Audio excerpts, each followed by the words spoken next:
एक समय था जब भारत की धरती पर एक ऐसा शक्तिशाली साम्राज्य राज करता था जिसका नाम सुनकर दूर दूर के दुश्मन भी डर जाते थे। ये था मुगल साम्राज्य।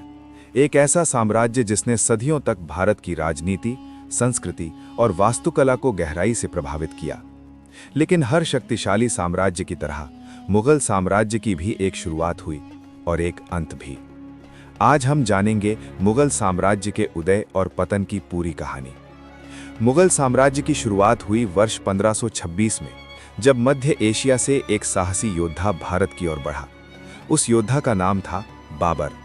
बाबर एक कुशल सेनापति और दूरदर्शी शासक था, जिसने भारत में अपनी किस्मत आजमाने का फैसला किया। भारत पहुंचने के बाद बाबर का सामना दिल्ली के सुल्तान इब्राहिम लोदी से हुआ। दोनों सेनाओं के बीच पानीपत के मैदान में एक भयंकर युद्ध हुआ, जिसे इतिहास में पानीपत का प्रथम युद्ध कहा जाता है। इस युद्ध में बाबर ने अपनी नई युद्ध तकनीकों और तोपों का उपयोग किया, जिससे उसकी सेना को बड़ी जीत मिली। इस जीत के साथ ही भारत में मुगल साम्राज्य की नींव रखी गई। बाबर के बाद उसके पुत्र हुमायूं ने गद्दी संभाली, लेकिन उसका शासनकाल संघर्षों से भरा रहा।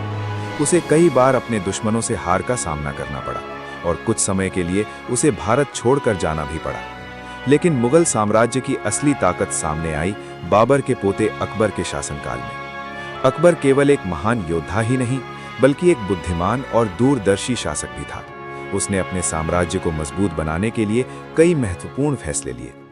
अकबर ने अलग अलग धर्मों और जातियों के लोगों को एक साथ जोड़ने की नीति अपनाई। उसने धार्मिक सहिष्णुता को बढ़ावा दिया और सभी धर्मों का सम्मान किया।